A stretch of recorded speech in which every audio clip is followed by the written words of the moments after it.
Hola, hola, bienvenidos una vez más a su canal Nelcy Mijael. El día de hoy vamos a hablar de un tema petición, no solamente de ustedes, sino incluso mío.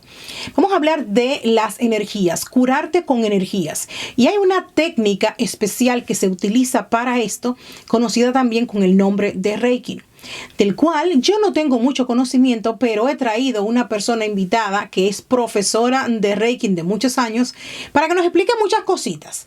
Yo también voy a aprender el día de hoy junto con ustedes, así es que tengo una lista de preguntas que hacerle a nuestra invitada. Para empezar, bienvenida Carmen Cid aquí a mi canal Nelcy Mijael y gracias por estar con nosotros una nueva vez. Gracias, Nelcy, muchas gracias. Es un placer para mí, ya sabes que en lo que te pueda ayudar y en lo que pueda ayudar a la gente a entender todas estas cosas un poco fuera de lo normal, yo encantada. ¿Qué están inculcándonos con todo esto? Miedo a la muerte, el miedo primordial del ser humano. Trata de desempoderar al ser humano. Si le quitas su esencia, la esencia de su poder, que es el amor, como digo, entonces les estás quitando todo. Pero fíjate, incluso ya hay gente que habla de la muerte, pero eso nos lo quieren robar. Están como intentando dividirnos, ¿no? Como que si yo llevo una línea y no es la misma línea que llevas tú, en esto del despertar a la gente, pues tú no me gustas y tú sí, tú eres tal. Y se trata de estar todos unidos, todos los que somos conscientes de esto que acabo de decir. Muy bien, Carmen. La primera pregunta que quiero hacerte es, por supuesto, la básica. ¿Qué es Reiki? ¿Qué significa esto? ¿Dónde tuvo su origen? ¿Cómo se ha utilizado durante mucho tiempo? ¿Qué es Reiki? Reiki es la unión de dos palabras. Es una palabra japonesa que significa energía, ki, universal, es decir, energía del universo. Y lo que hace un terapeuta de Reiki o un canalizador de Reiki es precisamente conectarse con la energía universal y a través suyo, es decir, como canal, la lleva o la da a la persona que se la solicita, la persona o el objeto, ¿vale? Porque se pueden dar Reiki a otros objetos. Entonces, en esencia, Reiki es eso, energía universal. Reiki, como digo, es la unión de dos palabras japonesas. Muy bien, Carmen. Es decir, si entendí bien, que Reiki significa energías y cómo mover las energías y cómo pues utilizar las energías para curarnos. ¿Me puedes decir entonces cómo se utiliza la energía para que nosotros podamos curarnos? Reiki es solamente uno y es una energía y la persona aprende a través de un maestro, es decir, un maestro habilita a la persona para poder transmitir esa energía. Lo que pasa es que hay diferentes tipos de Reiki. En realidad, y a lo mejor esto no le gusta a la mayoría, pero para mí solamente hay uno.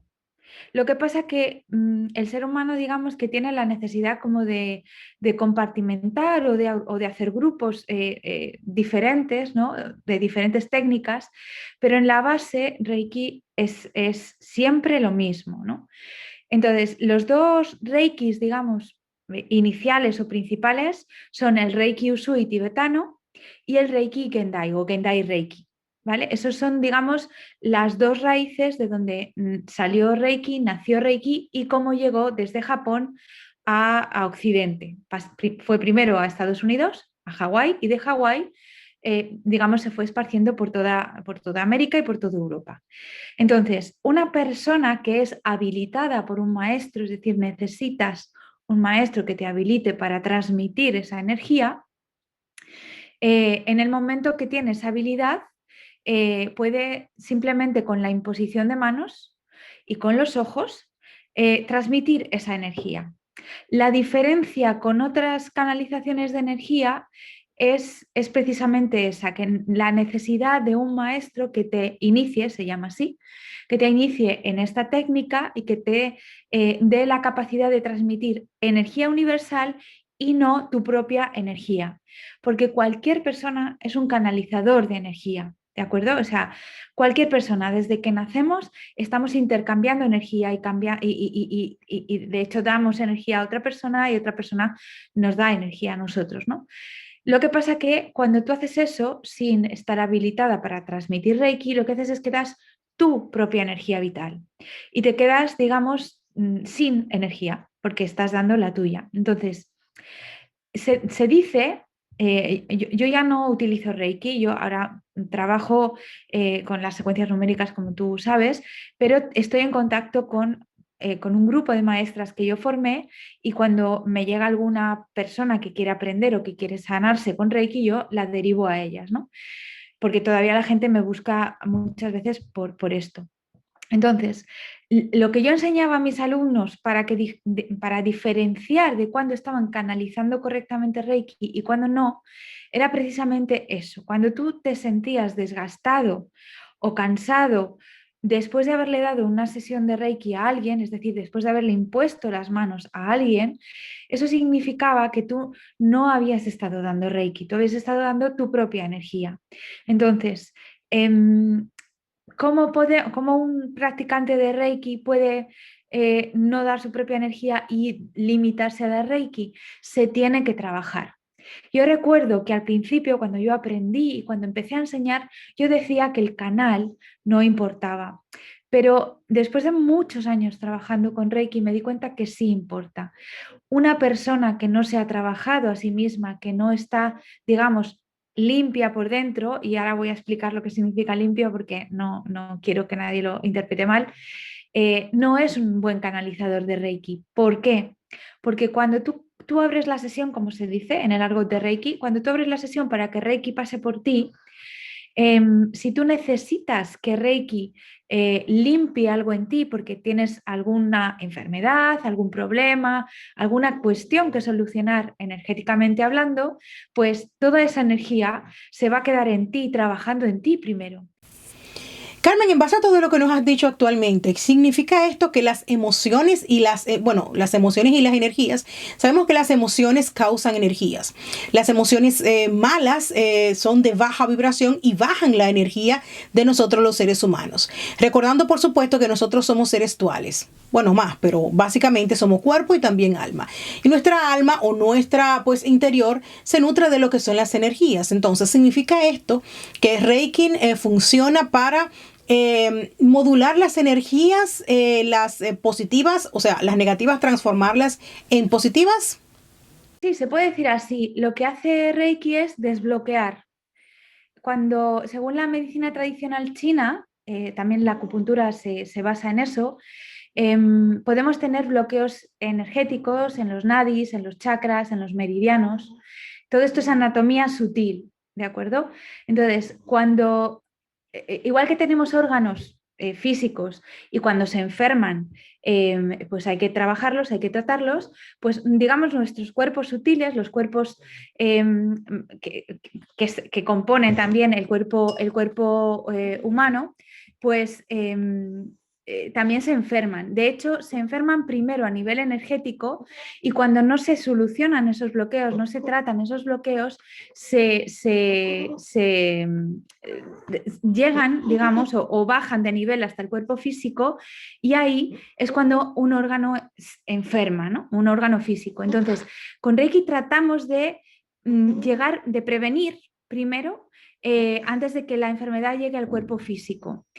Y cuando ya está en el cuerpo físico, tratamos de sanarlo, que tardará un poquito más en llegar esa sanación. Entonces, se habla de desbloquear, ¿vale? De desbloquear a nivel energético y una vez desbloqueado a nivel energético, a sanar a nivel físico, básicamente. Es como si hubiera niveles, ¿no?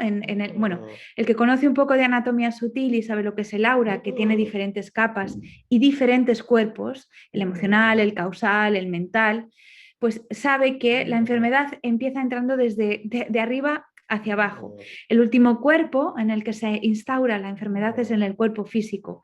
Por eso muchos, incluso ya médicos alopáticos, ya hablan de trabajar, por ejemplo, las emociones cuando alguien está enfermo físicamente.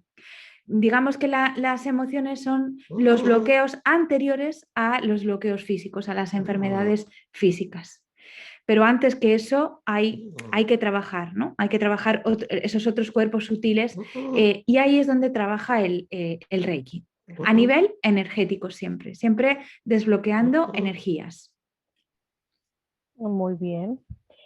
Si tú quieres hacer algo con el gatito, te doy un momentito para que... Sí, Por favor, sí, porque sí, no si hay no va a problema. molestar mucho, Sí, te disculpadme. veo inquieta. Sí, es que yo tengo mi Sí, perrito hermoso también y yo lo entiendo. Ponlo en un buen puestecito al bello. ya está, perdón, disculpadme. Muy bien, Carmen. La siguiente pregunta que tengo es ¿cómo se hace Reiki? ¿Cómo se practica el Reiki? ¿Es necesario utilizar piedras directamente visto este tipo de cosas? Piedras o gemas, como también se pueden conocer mejor. ¿Es necesario utilizarlas o cómo se hace realmente esta técnica? Reiki en sí no necesita nada más que tus manos. Simplemente, cuando tú estás habilitado, cuando tienes la iniciación de Reiki o te has habilitado como terapeuta profesional de Reiki, lo único que necesitas son tus manos y, bueno, conocimientos del cuerpo sutil y de la anatomía humana para colocar tus manos sobre las zonas donde están esos bloqueos y te quedas ahí un tiempo transmitiendo esa energía hasta que sientes que el desbloqueo que el bloqueo se ha ido, se ha deshecho. Te ayuda también a desarrollar una sensibilidad muy grande porque yo recuerdo que al principio yo ponía las manos y muchas veces decía, no sé ni lo que estoy haciendo, pero con el tiempo yo colocaba las manos y notaba perfectamente la energía bloqueada y notaba cómo los nudos, yo los llamaba nudos, se iban deshaciendo y sabía cuando ya tenía que dejar de imponer en esa zona las manos. Es decir, si yo notaba que en el corazón o en el pecho había algún bloqueo, yo colocaba mis manos sobre el pecho del paciente, es así como se trabaja, colocas tus manos sobre el pecho del paciente y te quedas ahí hasta que sientes que el bloqueo se ha ido, ¿no? Esto, digamos que la habilidad de esto lo da un poco la práctica. Por eso en el primer nivel hay unos tiempos. Cuando tú te inicias en el primer nivel, lo que haces es colocar tus manos durante 3 minutos sobre unas zonas determinadas que te lo marca, digamos, el protocolo para las personas que inician, ¿no? Después, según vas avanzando de nivel hasta la maestría, simplemente colocas las manos y vas sintiendo la energía, cómo se va deshaciendo, cómo vas eliminándolo, ¿no? Y luego, eso es el Reiki básico, pero sí, tú puedes colocar, de hecho yo trabajaba con piedras y con flores de Bach. No sé si las personas conocen esta técnica del doctor Bach, que utiliza esencias florales. Entonces, yo, de hecho, creé 2 cursos en la fundación donde trabajaba, uno para trabajar con las flores de Bach y Reiki y otro para trabajar con las piedras y Reiki.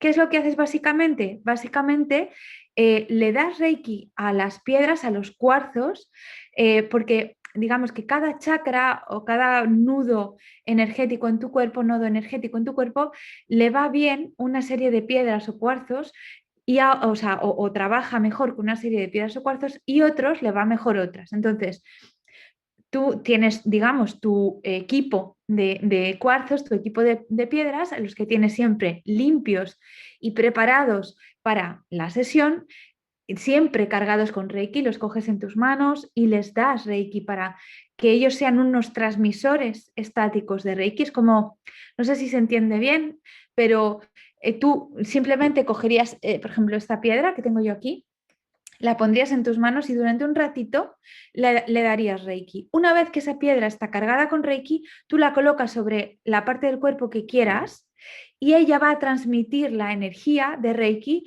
a esa zona del cuerpo. Y mientras tú puedes estar trabajando en otras partes del cuerpo con tus manos. Espero que se haya entendido bien. Digamos que así lo que haces es que el transmisor de Reiki en ese caso es la piedra, el cuarzo, que además de sus propiedades, que las está transmitiendo de manera limpia, transmite también esa cantidad de Reiki que tú le has puesto, ¿no? Es como si fuera un saco de un saquito y tú lo llenases de algo, lo cierras y tiene un agujerito abajo, entonces de arena, por ejemplo, de mar, tiene un agujerito abajo, lo colocas en un sitio y se va, digamos, vaciando esa arena, ¿no? Pues es lo que pasa con las piedras cuando les cargas de Reiki. Cuando lo colocas encima de un bloqueo, esta piedra va soltando la energía, además de sus propiedades, hacia la persona y va desbloqueando. Por ejemplo, en el chakra corazón, los cuarzos o las piedras más adecuadas serían el cuarzo rosa o el cuarzo verde para trabajar con las energías más apropiadas de esta zona del cuerpo. Excelente, wow, increíble, Carmen. Lo siguiente que te voy a preguntar entonces, ¿cualquier persona puede hacer Reiki o tiene que tener una cualidad o nacer con algo exclusivo, un tipo de don o hay una escuela? Bueno, si tú eres profesora, pero digo yo, las personas que se van a inscribir para estudiar este tipo de técnicas necesitan, puede ser cualquier persona o una persona en concreto o con una habilidad X. Cualquier persona.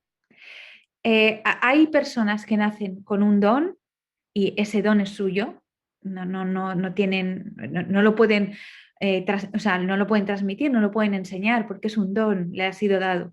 Sin embargo, Reiki se enseña cómo utilizarlo y a través de una iniciación, digamos, es un ritual, básicamente, el maestro habilita, digamos, abre el canal para que el alumno pueda, a partir de ese momento, transmitir Reiki. Por lo tanto, cualquier persona que quiera puede ser un transmisor de Reiki. Ahora bien, es lo que decía antes. Antes de ponerte a sanar a otras personas o a ayudar a otras personas, tú te tienes que trabajar. Porque, como digo, el canal importa y a veces, pues, o bien no transmitimos la energía universal correctamente, o bien estamos transmitiendo nuestra energía con todo lo que eso conlleva, porque si estás enfermo, pues realmente estás transmitiendo una energía muy bajita, vibrando bajo. Entonces, primero hay que trabajarse uno. Esto siempre. Yo lo he aprendido, digamos, a golpes y no me gustaría que los demás tuvieran que pasar por todos los disgustos que yo he pasado. Eh, hay que trabajarse uno, hay que trabajarse espiritualmente, hay que trabajarse físicamente y hay que trabajarse energéticamente. Y una vez que tú ya te has trabajado con Reiki o con otras técnicas, ya puedes ser un buen canal y una ayuda para otros. Excelente explicación. Realmente estoy maravillada de los conocimientos que tiene y de las cosas que uno puede aprender día con día. Carmen, me da mucha curiosidad entonces. ¿La persona que esté haciendo la terapia de Reiki puede enfermarse?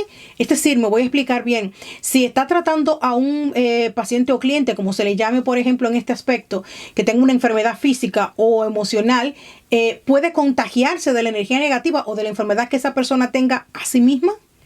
Es posible siempre que lo que no estés transmitiendo sea Reiki y es realmente factible. Yo al principio pensaba que no y seguro que mucha gente que hace Reiki me lo va a rebatir, pero después de muchos años, tened en cuenta que yo llevo trabajando con Reiki hasta hace 2 años, desde el año 2004. Em, yo al principio creía que no, pero después de tantos años me he dado cuenta que sí. No es que tú vayas a hacer daño a nadie, o sea, no le puedes hacer daño a nadie con Reiki. Lo que pasa que puedes no estar transmitiendo Reiki si no estás bien tú energéticamente. Entonces, ¿qué ocurre? Si tú tienes una serie de parásitos energéticos o una serie de bloqueos energéticos en ti, y no estás debidamente limpio y debidamente tratado, pues puede que transmitas o puede que, no quiero utilizar la palabra contagies, pero es que no se me ocurre otra. Al final, esto se trata de vibración, ¿de acuerdo? Entonces, tú atraes como vibras, ¿no? Entonces, si tú te estás trabajando con Reiki, estás constantemente elevando tu vibración. Pero si en un momento dado tienes un día malo, que lo podemos tener todos, por muy practicantes de Reiki que seamos, por muy practicantes de cualquier otra cosa, por mucho que te cultives espiritualmente, un día malo lo puede tener cualquiera. Y un día te levantas negativo o has discutido con alguien y esa energía de esa discusión o de esa energía de haberte levantado porque has tenido una pesadilla, la llevas contigo y estás vibrando así. Entonces, en ese momento tú no puedes, no estás al nivel energético suficiente como para transmitir paz y energía universal a otra persona. Le podrás transmitir tu malestar y a lo mejor la otra persona está protegida y no lo va a recibir. Pero si no está protegida, ponte que es una persona enferma, está debilitada energéticamente, pues puedes no ayudarle, no hacerle daño, probablemente no le dañes, pero tampoco le estás ayudando. Y entonces yo creo que hay que ser honestos, porque uno de los principios del Reiki es sé honesto. Entonces, si no estás completamente trabajado y si no estás en condiciones, es mejor no hacer una sesión de Reiki. Porque se dice, y en el mundo de Reiki se dice que en el momento que tú abres sesión ya estás protegido. Y sí, puede ser así, pero cuando yo abro sesión y tengo la energía muy baja, toda esa energía que estoy abriendo y que estoy dejando entrar se va a quedar en mí porque yo la necesito. Por lo tanto, tú tienes que estar en un punto elevado de conciencia y en un punto elevado de energía antes de ponerte a trabajar con otra persona, porque si no, no vas a transmitir realmente bienestar o energía universal, sino que vas a estar transmitiendo tu propia energía. Y como digo, ¿no? Wow, maravillosa explicación. Carmen, tú fuiste profesora de Reiki. Cuéntanos un poquito sobre tu historia. ¿Cuándo aprendiste? ¿Desde cuándo lo hiciste? ¿Dónde diste y en qué pues, áreas del Reiki también te especializaste? Yo me diplomé en 3 tipos diferentes de Reiki como profesora, como maestra. Se utiliza el nombre de maestro en Reiki, pero, y esto es un matiz mío, yo creo que para ser maestro de algo, tienes que dominar muchas cosas. Yo creo que somos en realidad profesores y yo transmitía el Reiki en los 3 tipos diferentes de las 3 escuelas diferentes, la Gendai, la Usui tibetana y el Karuna, que es un Reiki más emocional.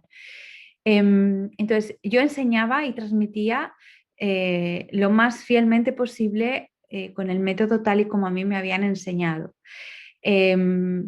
Y estuve muchos años enseñando y transmitiendo estas enseñanzas. Tengo un montón de alumnos que con muchos todavía tengo contacto y tengo muy buenas experiencias con ellos y aprendieron, pues eso, sobre todo los 5 principios de Reiki, no solo durante una sesión de Reiki, sino llevarlos a cabo en tu vida. Eso es, yo creo, uno de los mayores legados que nos dejó Mikao Usui, que es el descubridor de Reiki, y digamos que es lo que yo siempre intentaba transmitir, ¿no? Esos 5 principios, no solo para que mis alumnos lo llevaran en sus prácticas de Reiki, sino en su vida diaria, total y completamente. Maravilloso. Bueno, te voy a hacer una pregunta que no estaba en lista, pero en vista de lo que has dicho. Entonces, ¿cuáles son esos 5 principios de Reiki directamente? Explícanos de eso. Mira, los 5 principios del Reiki son: solo por hoy no te preocupes, solo por hoy no te enfades, solo por hoy sé agradecido, solo por hoy sé honesto y solo por hoy sé amable. Estoy impresionada de tantas cosas. Carmen, ¿es posible entonces, o sea, cuándo se utilizan las piedras? ¿Es obligatorio utilizar piedras o cristales o gemas para hacer la curación directamente con Reiki? No es necesario usarlas. Reiki en sí mismo, solo con tus manos, ya es suficiente. Tú estás iniciado en Reiki y cuando te inician te enseñan un protocolo, un tratamiento básico para que vayas colocando tus manos en las zonas del cuerpo que es necesario trabajar dependiendo de la dolencia que tenga tu paciente o la persona que tengas en la camilla. Pero sí que se pueden utilizar como complemento a las terapias de Reiki, como refuerzo, como había dicho antes, y sobre todo nos ayudan a desbloquear en puntos concretos de una forma más potentes. Entonces, a mí hay diferentes piedras que se pueden utilizar en los diferentes chakras, ¿no? Porque va más bien unido al color, al color de la piedra que al tipo de piedra en sí. Entonces, yo, por ejemplo, a mí me gustaban, por ejemplo, los cuarzos, ¿no? Pero he utilizado la cianita, por ejemplo, para los chakras superiores, del séptimo para arriba. Utilizaba la cianita, que es una gema que, bueno, que no es muy común, pero es bastante potente en todo el tema de chakras superiores, a partir del séptimo para arriba, ¿no? En el sexto chakra, el que más me gustaba a mí, bueno, perdón, en el séptimo chakra, yo utilizaba piedras blancas, generalmente cuarzo blanco, cuarzo cristalino, ¿no? Para mí era el más apropiado, pero puede valer cualquier piedra blanca. También la selenita la he usado en este chakra, ¿no? Por ejemplo, en el sexto chakra, en el tercer ojo, la que más me gusta a mí, la piedra que más me gusta a mí es la amatista. La solía colocar en el sexto chakra para abrir ese chakra y ayudar a desbloquearlo. ¿Por qué la amatista? Porque la amatista es una piedra de luna, es una piedra de noche. De hecho, el sol no le hace bien, la va aclarando mucho, ¿no? No la puedes poner al sol. Sin embargo, le gusta mucho la luna, es una piedra nocturna. Y bueno, pues la luna es, digamos, el satélite de la intuición, ¿no? La noche, digamos, es un poco el ambiente más apropiado para los que son más intuitivos y más que tienen el don de la clarividencia y así, ¿no? En el chakra garganta, por ejemplo, se utilizan las piedras azules. Es el color del chakra y son ese tipo de piedras que se usan. Yo usaba un ágata azul en este chakra. En el corazón, en el chakra corazón, utilizaba tanto cuarzo verde como cuarzo rosa, porque en el corazón bueno, hay más de los 7 chakras principales, ¿vale? Pero justo en el corazón hay un chakra secundario que es el chakra del amor universal, que es el color verde, el chakra de la sanación y del amor universal. Y luego el rosa, que es el color del amor. Del amor como lo conocemos nosotros, ¿no? Del que yo te quiero porque me quieres, el amor egoísta, llamémoslo así, ¿no? Entonces, del amor humano, por decirlo de alguna forma. Entonces yo utilizaba el cuarzo verde o el cuarzo rosa, dependiendo un poco los bloqueos que yo sentía ahí. En el plexo solar, en el tercer chakra, a mí me gustaba el cuarzo amarillo, es el que más me gustaba para este chakra, pero pues por ejemplo, el ojo de tigre también lo utiliza mucha gente. Son cuarzos o gemas que son muy comunes, son fáciles de encontrar y que tanto el citrino, que es el cuarzo amarillo, como el ojo de tigre, por ejemplo, se encuentran fácil en cualquier sitio. Y en el segundo chakra, el chakra de la creatividad, el chakra de la expresión sexual, son las piedras naranjas. Y ahí yo utilizaba siempre, pues eso, piedras naranjas a veces. Y luego en el primer chakra me gustaba mucho usar las piedras negras. Como el azabache, por ejemplo, son piedras muy potentes, o la turmalina negra, eran mis 2 piedras favoritas.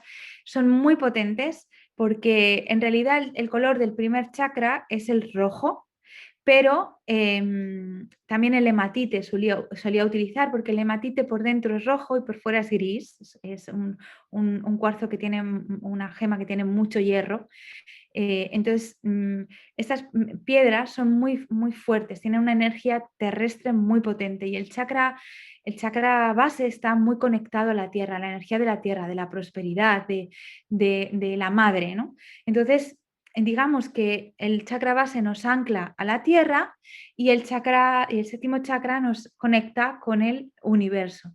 Y justo Reiki, cuando tú abres sesión de Reiki, entra la energía por el séptimo chakra y sale por el chakra base, haciéndote un canal. de esa energía y llenándote a ti, pasando por todo tu cuerpo, desbloqueándote a ti todo lo que necesitas y lo que te sobra va a través de tus manos a la persona que está en la camilla.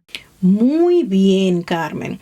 Entonces significa que no hay una piedra exacta en exclusivo que se pueda o se necesite utilizar en el Reiki directamente, sino que más bien tenemos que atender al color del chakra que se vaya a curar en un momento en exclusivo. Sí, sí, básicamente, porque ten en cuenta que el color es un rango de vibración, es una energía. Y ese rango de vibración, porque cada uno de nuestros chakras vibra con ese rango. Si pudiéramos visualizar los chakras, los veríamos de esos colores. Desde el blanco o el cristalino, que es el chakra el séptimo chakra, hasta el rojo, que es el chakra base, pasando por toda esa gama de colores. Entonces, esa vibración de color es, digamos, la que importa cuando trabajas con los diferentes chakras y la energía. Ahora bien, no pasa nada porque tú coloques una piedra azul en el chakra del estómago, no pasa nada. Lo que pasa que, por ejemplo, una piedra azul en el chakra del estómago tiene una vibración muy débil en comparación con la que ese chakra necesita. ¿Por qué? Porque digamos que la energía va siendo de más potente en el chakra base a más sutil en el séptimo chakra. ¿De acuerdo? Es decir, la energía de la Tierra es muy densa, muy pesada, muy potente. Por eso los colores son del negro al rojo. Todas las piedras de color negro, rojo, gris, son piedras densas, energías densas, potentes. Entonces, colocar una piedra de esas, por ejemplo, una turmalina, como yo hacía, como yo utilizaba en el primer chakra, en el chakra garganta, por ejemplo, o en el séptimo chakra, es llevar una energía muy bruta, por decirlo de una forma para que se entienda, a una zona donde necesita una energía muy sutil, muy leve, ¿vale? Entonces, porque en el cuerpo humano están digamos, todos los rangos de energía, desde la más potente a la más sutil, y cada una tiene su zona y su campo para actuar, ¿de acuerdo? Carmen, ¿podrías explicarnos en esta parte ya del video si el Reiki se puede utilizar para curar el cuerpo y también el alma? ¿O solamente se utiliza para hacer curaciones o limpiezas energéticas en las personas? Lo mismo, con Reiki puedes trabajar cualquier tipo de dolencia, desde las espirituales hasta las físicas. Lo que pasa que, por mi experiencia, y hablo de mi experiencia, depende del paciente.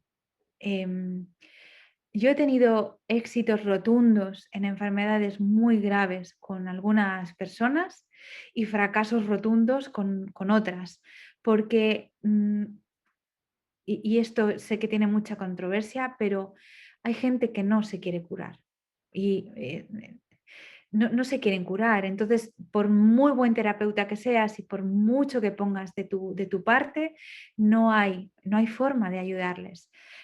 Siempre me acordaré de una mujer que al inicio de cuando yo empecé a ser terapeuta, siempre me acordaré de ella. Ella vino a mi consulta porque tenía una depresión brutal, tenía el síndrome del nido vacío.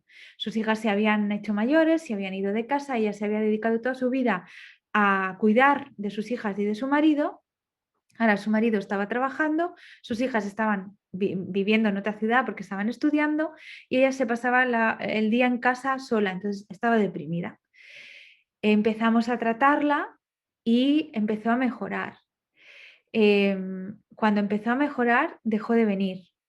A las 3 o 4 sesiones ya no vino más. Y una de las veces que la volví a ver, le pregunté que por qué había dejado la terapia si iba muy bien, si estaba mejorando mucho. Y me dijo, yo creo que ella no era consciente, ¿vale? De eso. Me dijo, no, es que mis hijas me llamaban y me preguntaban qué tal estaba y cuando empecé a decirles que estaba mejor, pues bueno, ya empezaron a llamarme menos. Entonces, bueno, pues quería estar en casa para cuando ellas me llamasen. Claro, yo no le dije nada, ¿no? Porque si una persona no se hace consciente de lo que tiene, nadie puede, o sea, se va a ofender si tú le dices, no, es que lo que te pasa es que no te quieres curar, ¿no? Porque quieres que tus hijas te sigan llamando. Pero digamos que ese fue el primer puñetazo que me dieron. em, yo que me creía una súper terapeuta y que iba a salvar al mundo, ahí recibí un buen puñetazo de humildad y pensé, aquí yo haré el bien y ayudaré cuando quieran ser ayudados y cuando no, pues ya está, no tengo nada que hacer porque me di cuenta perfectamente que si ella sentía que si mejoraba sus hijas la dejaban de llamar, nunca iba a querer mejorar. Y después he tenido muchos pacientes como ella, diferentes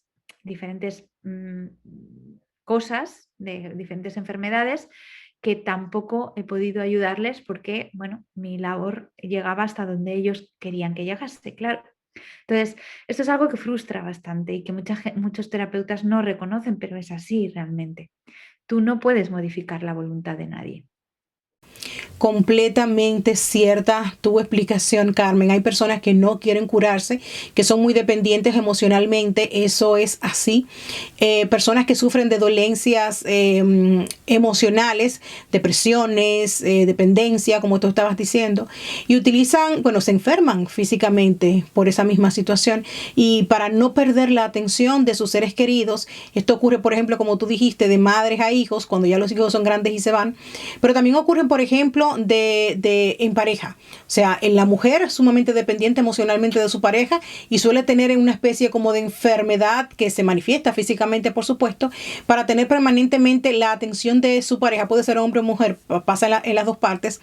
Completamente cierto. Tenemos que tener mucho cuidado cómo manejamos nuestras emociones porque eso nos puede afectar nuestro cuerpo físico también. Carmen, explícanos cuán importante es conocernos emocionalmente para que nosotros podamos estar en armonía y vibrar pues al unísono nuestras emociones, nuestro cuerpo, para que nuestro cuerpo físico no se enferme.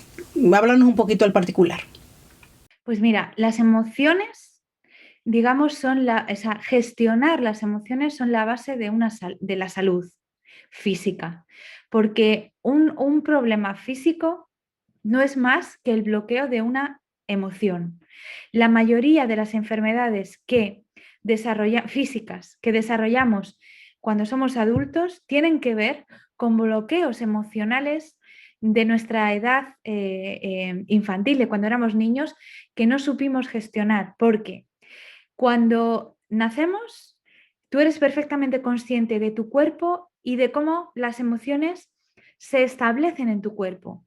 Ese vuelco en el estómago, ese dolor de garganta porque no eres capaz de expresar, no te dejan expresar algo que quieres expresar, un sentimiento que quieres expresar. Eso le pasa al 99% de los niños y le pasa al 99% de los adultos, pero con la diferencia que cuando somos adultos no somos conscientes de nuestro cuerpo, de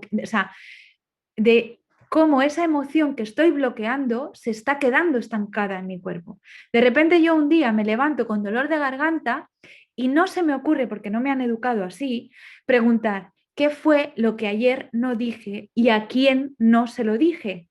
Y es la primera pregunta que deberíamos hacernos cuando tenemos problemas de garganta, afonía, dolores de garganta, molestias con la respiración, en los problemas pulmonares, es quién me ha hecho sentir de menos, quién me ha menospreciado, quién no me ha hecho sentir querido. Es lo primero que tendríamos que preguntar. Un asma es un bloqueo de cómo yo necesito que me demuestren amor y no me lo están demostrando. Entonces, hay que hacerse esas preguntas. Cuando estamos físicamente enfermos, tenemos que preguntarnos, ¿qué emoción estoy bloqueando? ¿Qué es lo que me ha pasado ayer o antes de ayer o antes de ayer, emocionalmente hablando, para que yo hoy tenga este dolor? Porque hay siempre, y esto hay muchos libros que yo recomiendo que los busquéis, además de autores muy buenos de metafísica, que están paralelizando una dolencia física con una emoción en concreto. Es decir, si te duele esto, eso es esta emoción bloqueada. Por ejemplo, Louise Hay tenía tenía un libro que hablaba de esto y que a mí me parecía muy bueno. Pero no solamente los dolores o las molestias físicas, sino las enfermedades. El cáncer es ira contenida. Dependiendo de en qué parte del cuerpo estés sufriendo ese cáncer, tendrá que ver con una determinada ira. ¿Por qué? La ira, el enfado, es, digamos, el opuesto de la tristeza. Entonces, por ejemplo, se sabe que el cáncer de mama tiene que ver con una dolencia emocional, con la pérdida de un ser querido. Dependiendo de qué seno es, si es el izquierdo o el derecho, puede ser derivado de la pérdida del cónyuge o de la pérdida de un hijo o de un padre o de una madre o de una amiga, ¿vale? Dependiendo pero siempre está relacionado con el duelo, con la pena. Pero como digo, tiene que ver con la ira, con el enfado, porque la tristeza es ira no expresada. Y suele ser muy común que las mujeres tendamos a la tristeza porque una mujer triste está mejor vista que una mujer enfadada, porque suele ser una histérica, y al contrario, un hombre enfadado suele ser mejor visto que un hombre triste, porque un hombre enfadado es un hombre con un par y un hombre triste es un marimacho. Pero ¿cómo puedes estar triste si eres un tío, ¿no? Eres un hombre. ¿Cómo se te ocurre llorar, ¿no? Todo esto tiene que ver con nuestra educación y con nuestras creencias a nivel emocional. Estamos acostumbrados, en vez de a gestionar las emociones, a bloquearlas.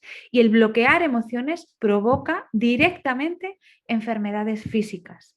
Entonces, si tengo una enfermedad física, lo primero que va a hacer Reiki es tratar el bloqueo emocional y tratar digamos, la emoción que está provocando esa dolencia física. Y después irá cambiando, mejorando, transmutando todas esas emociones. Que a lo mejor la primera capa de la emoción, digamos, es, yo qué sé, la tristeza, y como digo, según vas quitando capas a la cebolla, pues luego estás enfadada, luego está no sé qué, luego unos cuantos, y al final terminas estando libre de esa enfermedad física y también con todas tus energías y todas tus emociones armonizadas y equilibradas, porque es así como debemos estar, armonizados, equilibrados, porque somos seres perfectos, lo somos. Lo que pasa que no, digamos que todas nuestras creencias y todas nuestras enseñanzas y todas nuestras culturas, seas de donde seas, están orientados a desempoderarte, a que tú creas que eres una mera vela en el barco y que te mueves según sopla el viento y que no puedes hacer nada. Y no, es todo lo contrario. Tú eres un ser poderoso y en cuanto decidas que quieres eliminar eso, puedes pedir ayuda, por supuesto. Una terapeuta de Reiki te puede ayudar, pero tú eres el primero que tiene que querer y el primero que tiene que empoderarse y ser consciente de que allá donde tú quieras llegar, vas a conseguir llegar. Hermoso, hermoso mensaje, Carmen. Nosotros valemos muchísimo. Somos seres bastante importantes, tanto que ellos necesitan mantenernos dormidos, engañados, para mantenernos así como que en ese stand-by para que nosotros no podamos utilizar el poder interior que realmente tenemos. Me recuerda mucho lo que estabas diciendo al tema de la biodecodificación, que yo suelo tratar con Betina, que es la experta en esa área, que también suelo traer aquí a mi canal. Y me llamó mucho la atención lo que estabas diciendo de ver qué es lo que está pasando emocionalmente en la historia familiar de las personas para saber también pues las consecuencias actuales de enfermedades X que la persona esté sufriendo. Me recordó mucho pues a eso. De hecho, yo recomiendo, cuando yo trataba con enfermos de cáncer, con Reiki, yo siempre les recomendaba la biodecodificación, porque es principal y primordial en cáncer, bueno, en todas las enfermedades, pero en enfermedades muy graves es necesario esa biodecodificación y además es una herramienta súper potente. Carmen, la última pregunta, pero creo que la más importante en este video.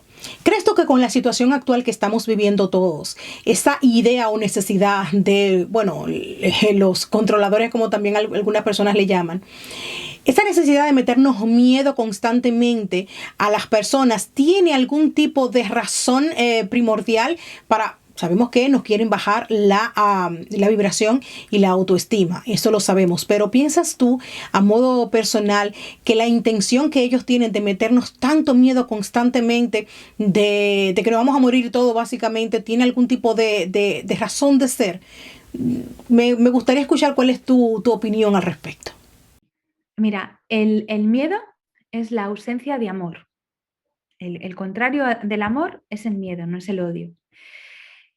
El poder del ser humano es el amor. El amor es la fuerza que nos hace ser capaces de crear vida, de ayudarnos los unos a los otros, de estar y sentirnos unidos. Es a través del amor que estamos siempre unidos. Entonces, se trata de desempoderar al ser humano.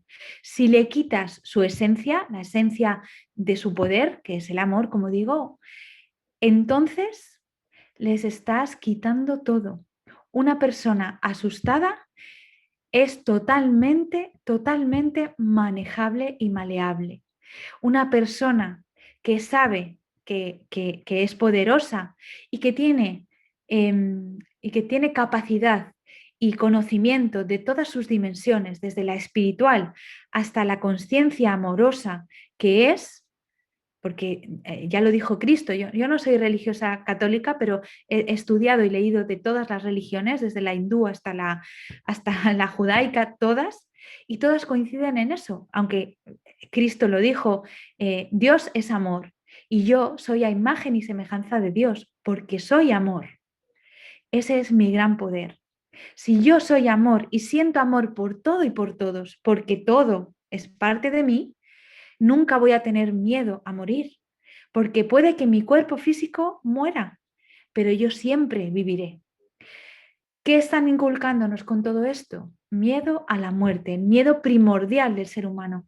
¿Y cuando una persona tiene miedo a la muerte? Cuando no tiene una base espiritual profunda, cuando está separada de su esencia, y su esencia es el amor. Esa es su herramienta, hacerte sentir que más allá de esto no hay otra cosa y que si pierdes esto lo pierdes todo. Y ese es nuestro gran error. Tienes que cultivarte espiritualmente en el amor, en la conciencia, en el alma. Tienes que saber que tú eres pura esencia, que tú eres amor verdadero y que cuando esta cáscara, que es el cuerpo físico, desaparece, tú sigues estando, no hay por qué temer a la muerte. Pero fíjate, incluso ya hay gente que habla de la muerte, es decir, de la capacidad de vivir eternamente en este mismo cuerpo físico, por la capacidad que podemos tener de modificar nuestro cuerpo a nuestro antojo. Hasta en eso somos poderosos. Pero eso nos lo quieren robar. Y no se trata, y fíjate, a mí me da mucha pena y el otro día, bueno, hace unos días se lo oí decir también a Robert Martínez contigo, y es que están como intentando dividirnos, ¿no? Como que si yo llevo una línea y no es la misma línea que llevas tú en esto del despertar a la gente, pues tú no me gustas y tú sí, y tú eres tal. Y se trata de estar todos unidos, todos los que somos conscientes de esto que acabo de decir, de que somos uno y de que el kit de la cuestión está en estar unidos y estar en el amor, en la esencia del ser humano, para poder eliminar el miedo, que es su única baza de vencer. Si estamos todos unidos, independientemente del discurso que diga cada uno, si la base de lo que todos estamos diciendo es que hay que estar unidos y hay que despertar, no importa cuál sea tu discurso, hay que estar unidos, porque solo así conseguiremos llegar a la cantidad de masa suficiente para que todos despierten, al centésimo mono, como dice el experimento, ¿no? Es necesario eso. Entonces, el miedo es la única herramienta que ellos tienen para someternos. Y el amor es nuestra esencia y es la gran herramienta que tenemos nosotros, el amor a lo grande, lo que nos une a los unos a los otros, lo que nos hace sentirnos unidos, es nuestro poder, nuestra fuerza. Y es ahí donde tenemos que digamos, hacer fuerza, hacer piña todos. Muy bien, Carmen, muchísimas gracias por tu respuesta. Me ha encantado, estoy muy de acuerdo con lo que has dicho. El miedo primordial del ser humano es precisamente eso, perder la vida. Pero tenemos miedo porque nos han mentido y nos han dicho que si mueres en este cuerpo, pues ya dejas de existir. En base a eso, entonces es normal y lógico que las personas tengan tanto miedo a ese proceso. Pero si sabemos y entendemos que nosotros y nuestra alma es inmortal, que nosotros no morimos realmente de ninguna manera, entonces ahí el miedo comienza a perderse. Y pienso que realmente es una de las cosas más importantes y razón principal por la cual yo he decidido pues abrir y mantener este canal con esa vertiente y ese tipo pues de enfoque de que las personas comiencen a entender que nosotros no somos simplemente cuerpos andantes por ahí, sino que tenemos mucho potencial interior, emocional y energético también. Y en la medida que nosotros comenzamos a empoderarnos y saber yo valgo, soy importante, tengo una razón de ser, entonces dejamos de tener ese tipo de miedo. Entonces lo que ellos nos van diciendo deja de perder su efecto y ya no tiene entonces sentido. Carmen, muchísimas gracias por estar conmigo el día de hoy y por todo el conocimiento que has vertido pues en el video del día de hoy. Cuando tú quieras. Muy bien, y muchas gracias entonces ahora a ustedes por haber estado con nosotras acompañándonos a lo largo de todo este video el día de hoy. Muchísimas gracias por estar ahí con nosotros y ya ustedes saben, hasta la próxima. Bye.